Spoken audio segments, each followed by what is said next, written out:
ជំនួបកកាត់សរសៃសក់ទុនរលោងឲ្យរសាត់ទៅមករំលេចនៅថ្ពាល់ក្រហមព្រឿងរបស់ស្រីតូចដែលកំពុងអង្គុយយ៉ាងស្ងៀមស្ងាត់នៅក្នុងរថយន្តខាងស្ដាំដៃលោកនរិនរចនាបានបើកកញ្ចក់បង្អួចហើយចោលក្រសែភ្នែកទៅខាងក្រៅប៉ុន្តែម្ដងម្កាលនាងក៏បានលួចចោលកន្ទុយភ្នែកទៅមើលអ្នកកំឡោះដែលកំពុងផ្ចង់អារម្មណ៍លើដងផ្លូវពិតជាសង្ហាដូចមានទីវីសរសើរមែនរចនាគិតក្នុងចិត្តតែម្នាក់ឯងខណៈកំពុងសម្លឹងមើលទៅមុខរបស់នរិនព្រោះតែទើបតែថ្ងៃនេះប៉ុណ្ណោះដែលនាងបានឃើញមុខមាត់ថ្មីរបស់គាត់ដែលកោពុកចង្ការអស់ហើយរំលេចនៅផ្ទៃមុខរាងពងក្រពើដ៏សែនស្រស់សមនឹងខ្ទង់ច្រមុះស្រួចដូចបារាំងគឺខុសប្លែកស្ទើរតែទាំងស្រុងពេលដែលនាងបានជួបគាត់ជាលើកដំបូងមិនតែប៉ុណ្ណោះនៅក្នុងចិត្តរបស់រចនាក៏កំពុងតែងឿងឆ្ងល់ផងដែរអំពីមូលហេតុដែលនរិននៅសុកស្រាប់តែមកបបួលនាងចេញទៅខាងក្រៅទាំងដែលរាល់ដងនាយម្នាក់នេះតែងតែរករឿងដើម្បីបបួលនាងឆ្លោះតែប៉ុណ្ណោះនរិនបានប្រាប់រចនាថាខ្លួនមានការត្រូវមកជួបគេនៅបាណន់ហើយដោយសារផ្លូវជិះពីសំឡូតមកបាណន់រៀងឆ្ងាយទើបចង់មានគ្នាអង្គុយកំដរកុំឲ្យងងុយម្យ៉ាងនរិនក៏បានបបួលមិត្តភ័ក្តិឲ្យមកជាមួយដែរប៉ុន្តែដោយសារស័ក្តិជាប់រវល់ទើបសម្រេចបបួលរចនាឲ្យមកជាមួយវិញទំនងជានរិនដឹងថារចនាកំពុងលួចមើលមុខខ្លួនទីដឹងទើបនាយកំឡោះលួចនាងភ្នែកតបមកនាងវិញមុននឹងត្រឡប់ទៅផ្ចង់អារម្មណ៍លើដងផ្លូវសារជាថ្មីមិនតែប៉ុណ្ណោះនរិនថែមទាំងឆ្លៀតឌឺដងផ្លែផ្កាដាក់រចនាខ្លះធ្វើឲ្យនាងក៏រមុំកាន់តែរអៀសខ្លួនដែលខំប្រឹងលួចមើលគេហើយត្រូវគេចាប់បានបែបនេះ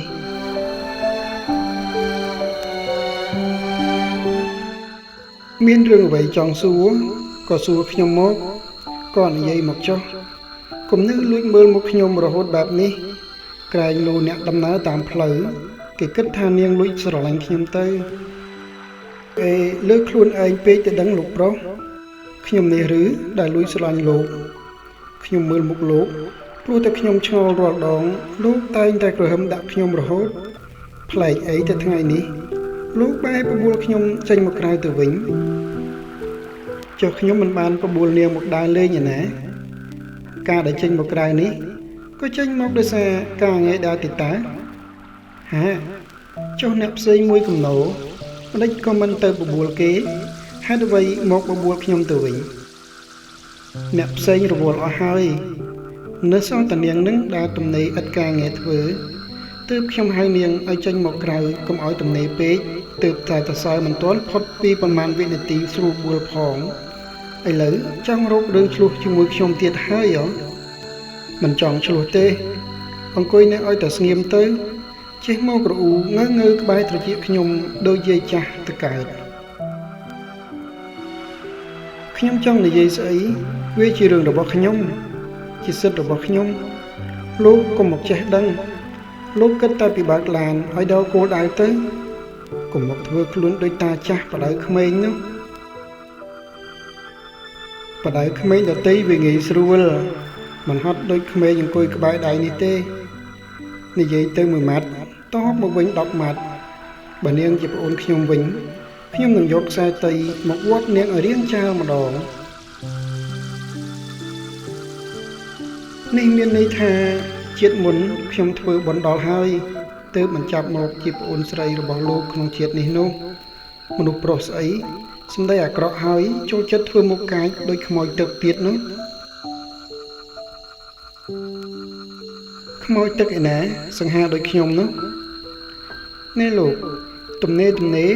រៀនឆ្លុះកញ្ចក់មើលមុខខ្លួនឯងខ្លះផងមុននឹងនិយាយថាខ្លួនឯងសង្ហានោះ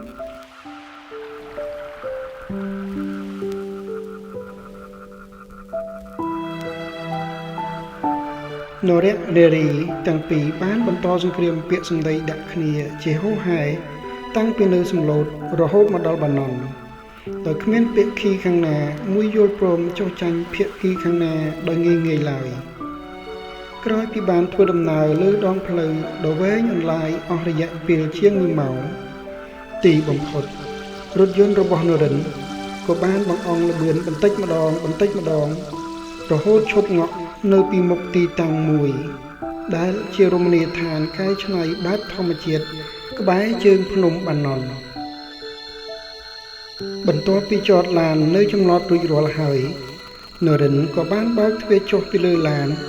រួចដើរទៅម្ខាងទៀតដើម្បីបើកទ្វារឲ្យរចនាមកដល់ហើយឆាប់ចុះមកនាងលោកមានការត្រូវមកជួបគេនៅទីនេះមែនឬទេអត់ទេបើមិនមកជួបគេនៅទីនេះទេតើលោកឈប់ឡាននៅទីនេះធ្វើអ្វីគឺខ្ញុំចង់ជិះឡូរីលេងថាម៉េចជិះឡូរីលេងបាទត្រូវហើយមកកន្លែងជិះឡូរីបើមិនជិះឡូរីតែចង់ទៅជិះស្អីវិញសរុបចុងក្រោយទៅលោកកុហកខ្ញុំត្រូវហើយបើមិនកុហកធ្វើម៉េចនឹងនាងព្រមមកជាមួយខ្ញុំទៅម្យ៉ាងខ្ញុំកុហកដើម្បីនាំនាងមកកំសាន្តអីតាមិនមែននាំនាងទៅវេដំច្រំធាក់ឯណាហេតុអ្វីចាំបាច់ធ្វើមុខជ្រួញចងចិញ្ចើមនឹងដំឡើងសម្លេងដាក់ខ្ញុំបែបនេះគិតសពទៅនាយនរិនពូកែខាងនាំរឿងភ្ញាក់ផ្អើលមកឲ្យរចនាសឹងរៀងរាល់ថ្ងៃកាលពីប្រហែលថ្ងៃមុនគាត់ឆ្លោះជាមួយនឹងនាងសុកឥឡូវស្រាប់តែទិញចំណីចំណុកយកមកឲ្យនាងយ៉ាងច្រើនដល់ឥឡូវថែមទាំងនាំនាងមកដើរលេងទៀតសម្លឹងមើលមុខនរិនយូរទៅរចនាមិនដឹងថាគួរឲ្យស្អប់គួរខឹងឬគួរបាក់ចិត្តលើមនុស្សប្រុសម្នាក់នេះឡើយនរិនបានដើរទៅកន្លែងលក់សម្បត្តិហើយបានទិញសម្បត្តិចំនួន2ដោយមានរចនាដើរតាមពីក្រោយផងម្ដងនេះរចនាបដូរពីក្មេងយើងរុះមកជាក្មេងដែលស្ដាប់បង្គាប់នរិនវិញម្ដងព្រោះមិនថាពេលណានរិនដើរទៅទិសខាងណាក៏ដោយនាងដើរតាមនាយយ៉ាងស្ងៀមស្ងាត់ដោយមិនឮសំឡេងរអ៊ូឬប្រកែកច្រំដោយពេលមុននោះទេមកឆាប់ឡើងមកលើមកនរិនបានស្រដីឡើងខណៈដែលដៃរបស់នាយកំពុងឈោងឲ្យរចនាតោងឡើងដើម្បីឡើងមកអង្គុយលើឡូរី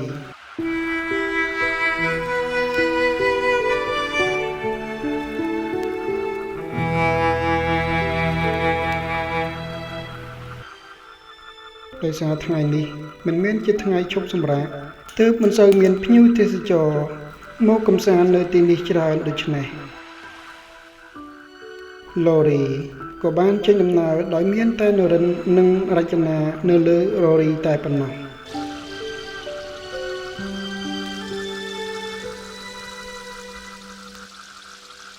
យានជំនិះបែបកែច្នៃ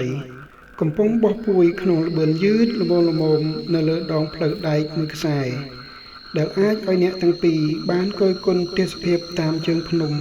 ដែលព័ទ្ធជុំវិញដោយវាលស្រែនិងដំណាំពណ៌បៃតងស្រស់ឯខ្យល់ជំនោរក៏បកមករំសាយអារម្មណ៍ស្មុគស្មាញឲ្យរសាយបាត់អស់ពីក្នុងចិត្ត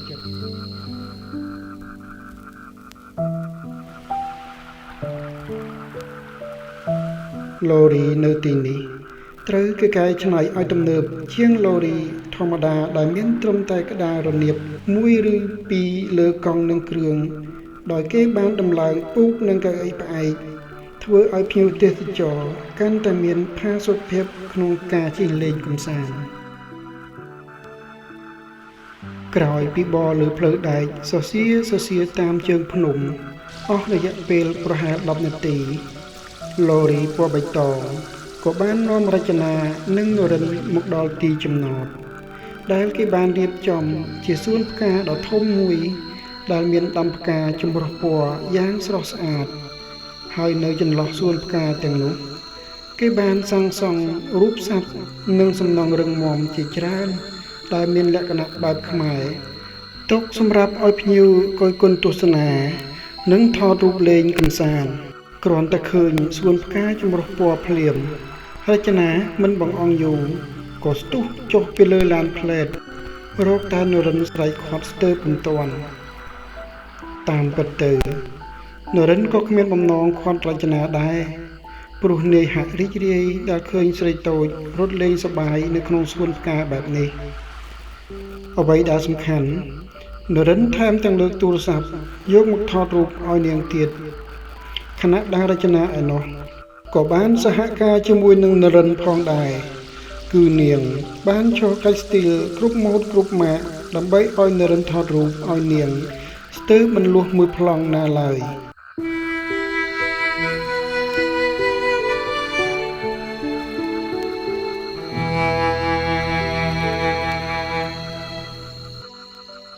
ថ្មិចបើកមេឃក៏រៀងចុះងងឹតបន្តិចទៅហើយនរិននិងរចនាបានជិះឡូរីត្រឡប់មកចំណតដើមវិញហើយម្យ៉ាងនរិនក៏មានគម្រោងនឹងចេញនាំរចនាទៅកន្លែងពិសេសមួយទៀតពួកយើងត្រឡប់ទៅផ្ទះវិញឥឡូវនេះតើមែនឬទេអូទេមិនទាន់ទេជ្រុលជិះជិត100គីឡូម៉ែត្រមកដល់ទីនេះទៅហើយគួរតែឆ្លៀតទៅលេងកន្លែងពិសេសមួយទៀតអេលោកទៅកន្លែងណាទៅថ្មនេះម៉ោង5ហើយណាពួកយើងគួរតែត្រឡប់ទៅផ្ទះវិញទៅកុំឲ្យមេឃងងឹតទាន់នៅឲ្យតែស្ងៀមទៅខ្ញុំមិនយកនាងទៅលក់នោះទេ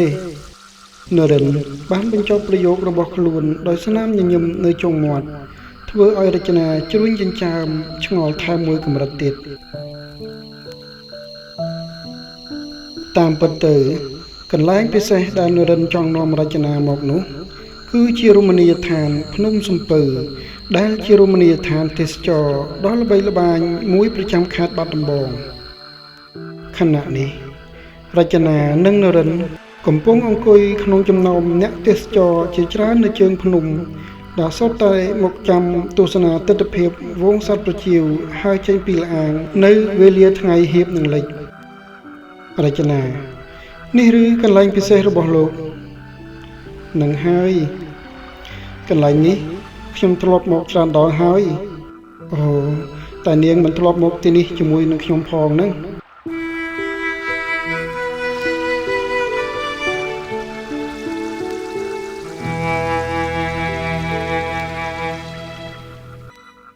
រចនា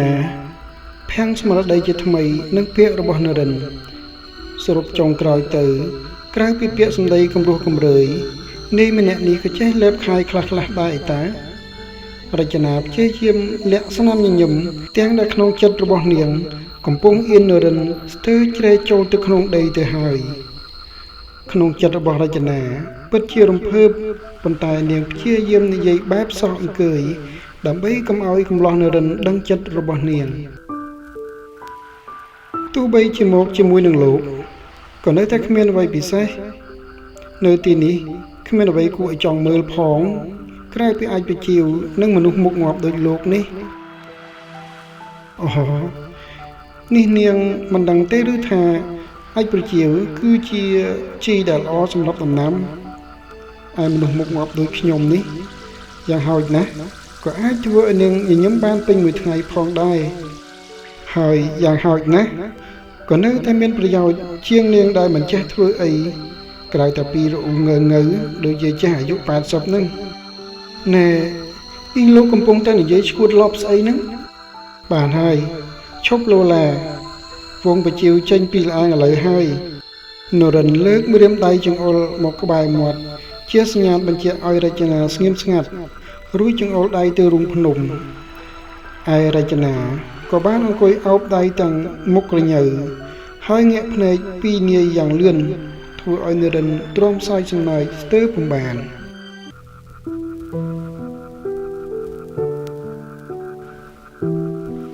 មិនដឹងមកពីយ៉ាងម៉េចនាយស្រាប់តែចូលចិត្តញេះញោះនាងធ្វើឲ្យនាងខឹងបែបនេះហើយរាល់ពេលដែលនាងខឹងនឹងធ្វើមុខគួរឲ្យខ្នាញ់បេះដូងរបស់នាយស្រាប់តែលូតញាប់ខុសប្រក្រតីក្រោយពីអង្គុយចាំមួយស្របក់ទីបំផុតហ្វូងសត្វប្រជៀវរាប់ម៉ឺនក្បាលក៏បានហោះចេញព្រមគ្នាពីក្នុងល្អាងកាត់ផ្ទៃមេឃពណ៌លឿងទុំខណៈដែលព្រះសូរិយាកំពុងអស់ស្ដងគាត់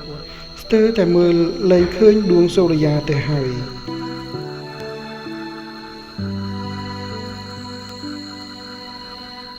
ដំណើររបស់ទ័ពប្រជៀវបង្កើតបានជាផ្ទាំងទស្សនីយភាពដ៏ល្អឯកមួយធ្វើឲ្យភ្ញៀវគ្រប់គ្នាទាញទូរស័ព្ទយកដៃមកថតព្រោងព្រាតមកថតជាមួយគ្នានរិនបបួលរចនាថតរូបហើយនាងតូចក៏មិនបដិសេធអ្នកទាំងពីរបានថតរូបជាមួយគ្នាជាច្រើនសន្លឹកដែលរូបនីមួយៗសុទ្ធតែបង្ហាញចេញនូវស្នាមញញឹមយ៉ាងមានក្តីសុខនៅមួយពោះចុងក្រោយអ្នកទាំងពីរស្រាប់តែងាកមុខរកគ្នាដោយចៃដន្យខ្ទង់ច្រមុះប៉ះខ្ទង់ច្រមុះធ្វើឲ្យពាក្យគីម្ខាងទទួលដឹងនៅអារម្មណ៍ក្តៅអ៊ុនពីគ្នាទៅវិញទៅមកក្រសែភ្នែកដែលរំភើបនឹងទស្សនីយភាពក៏បែរមកត្របាញ់ចូលគ្នាស្របពេលដែលបេះដូងក៏ចាប់ផ្ដើមលោតខុសចង្វាក់រៀងខ្លួនពណ៌រលោងសរបស់រចនាក៏ចាប់ផ្ដើមរំលេចនៅពណ៌ក្រហមព្រឿងខណៈដែលអារម្មណ៍ជាច្រើនកំពុងរត់កាត់ខួរក្បាលក្រមុំកំឡោះទាំងពីរដោយមិនបានព្រៀងទុក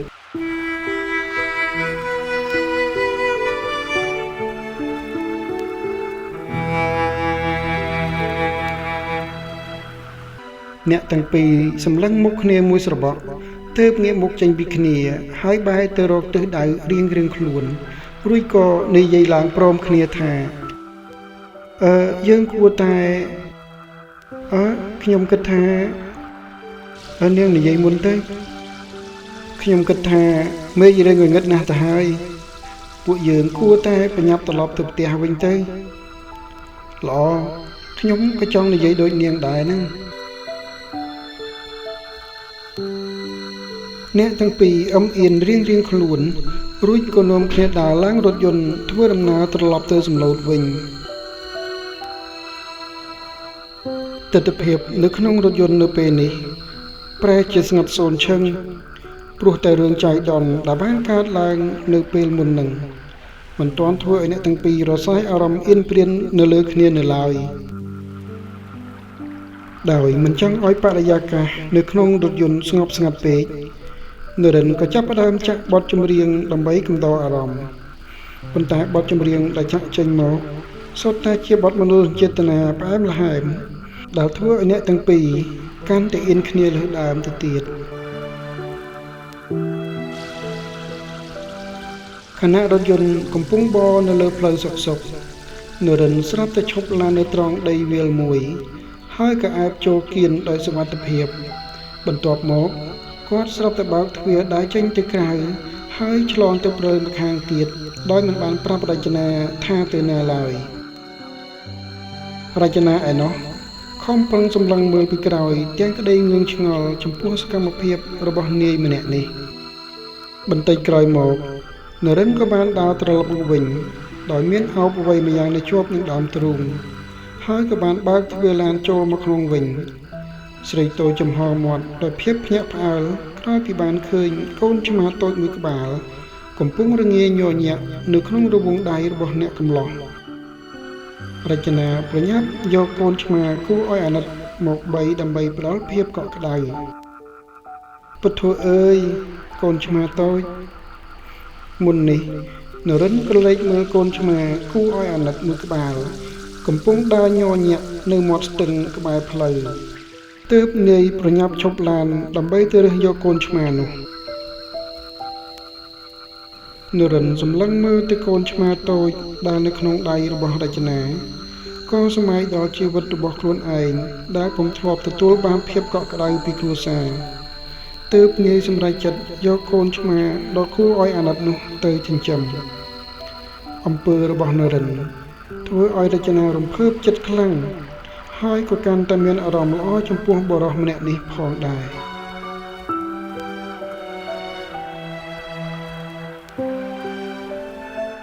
នៅវេលាម៉ោង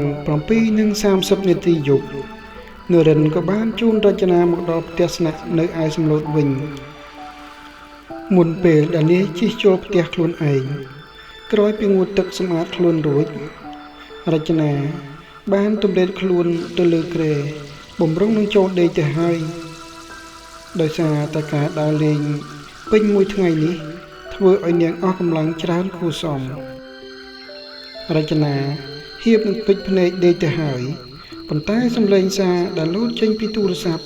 ក៏បានពន្យាពេលនៃការដេករបស់នាងបានចូលយកទូរស័ព្ទមកមើលក៏ឃើញថាអ្នកដែលបានផ្ញើសារមកនាងមុននេះគឺជានរិនរចនាចុចចូលមើលយ៉ាងលឿនឃើញថានរិនបានផ្ញើរូបភាពមកជាច្រើនសន្លឹកមកឲ្យនាងដែលមានទាំងរូបរបស់នាងម្នាក់ឯងនិងរូបដែលបានថតជាមួយនឹងអ្នកកំឡោះរចនាចុចមើលរូបថតម្ដងមួយទាំងស្នាមញញឹមហាក់មានក្តីសុខយ៉ាងចម្លែកមួយរំពេចនោះសារមួយទៀតក៏បានលោតឡើងចូលគេងហើយឬនៅរចនានៅទេកំពុងធ្វើអ្វីនឹងចាស់គឺកំពុងមើលរូបថតដែលអ្នកខ្លះផ្ញើមកឲ្យនឹងតើជានរណាទៅណោះប្រហែលជាស្វាព្រៃទៅដឹងថាម៉េចស្វាក៏ចេះប្រើទូរស័ព្ទដែរស្វាផ្សេងខ្ញុំមិនដឹងទេប៉ុន្តែស្វាក្បែរផ្ទះខ្ញុំនេះចេះគ្រប់យ៉ាងសម្បីតែធ្វើជាភ្លើធ្វើជាមិនដឹងខ្យល់អីក៏វាចេះដែរថាឲ្យគ្នាបែបហ្នឹងបើស្វាដឹងគ្នាអន់ចិត្តស្លាប់ទៅហើយរចនាមិនអីទេស្វាមួយក្បាលនោះស្បែកក្រាស់ណាស់មិនងាយនឹងស្លាប់ទៅណាទេខ្ញុំគិតថាស្បែកវាក្រាស់មធ្យមទេប៉ុន្តែវារស់នៅដល់សពថ្ងៃនេះប្រហែលមកពីចុងនៅក្បែរអ្នកខ្លះទីដឹងនរណាមនុស្សស្រីម្នាក់ដែលកំពុងលេងសារជាមួយនឹងស្វានោះអីសារមួយនេះដែលធ្វើឲ្យរចនាអៀនកាន់តែខ្លាំងរហូតរមួលខ្លួនប្រកាច់ប្រកិនពេញលើពូក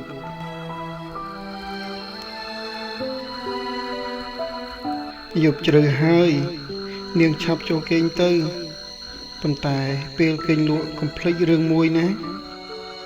រចនាកុំភ្លេចរឿងអ្វីទៅ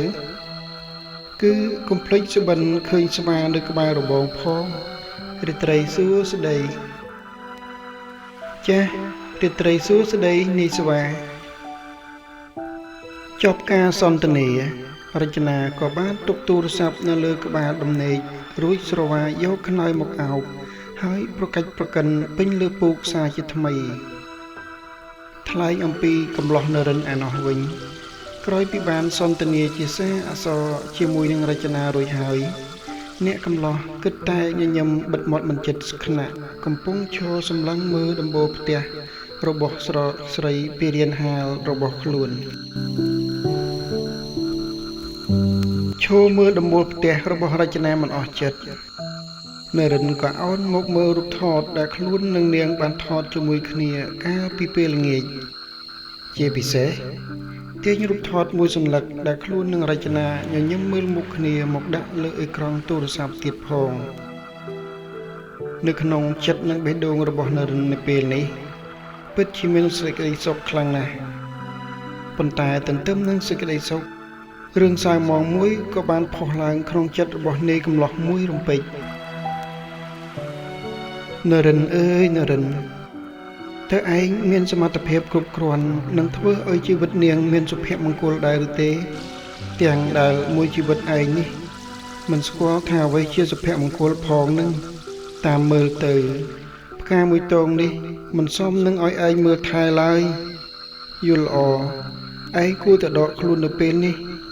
ទើបមិនធ្វើឲ្យនាងឈឺចាប់ដោយសារឯងទៅថ្ងៃមុខអ្នកកំឡោះពោលដោយខៅភ្នែកស្រអាប់និងទឹកមុខស្រពោនដៃម្ខាងរបស់គាត់លើកយកមកស្ទាបបេះដូងដែលកំពុងតែឈឺខ្ទោខ្ទោក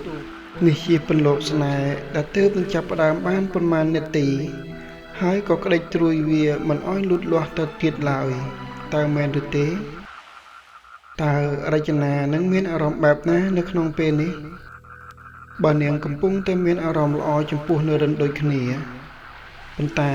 អ្នកដែលនាងកំពុងនឹកស្រាប់តែដោះដៃចេញពីនាងរឿងរ៉ាវស្នេហារបស់មនុស្សលោកសូម្បីតែព្រះច័ន្ទនៅលើមេឃក៏មិនចង់រវល់ដែរទើបស្រអាប់បណ្ដោយឲ្យផ្ទៃមេឃងងឹតគ្មានពន្លឺបែបនេះ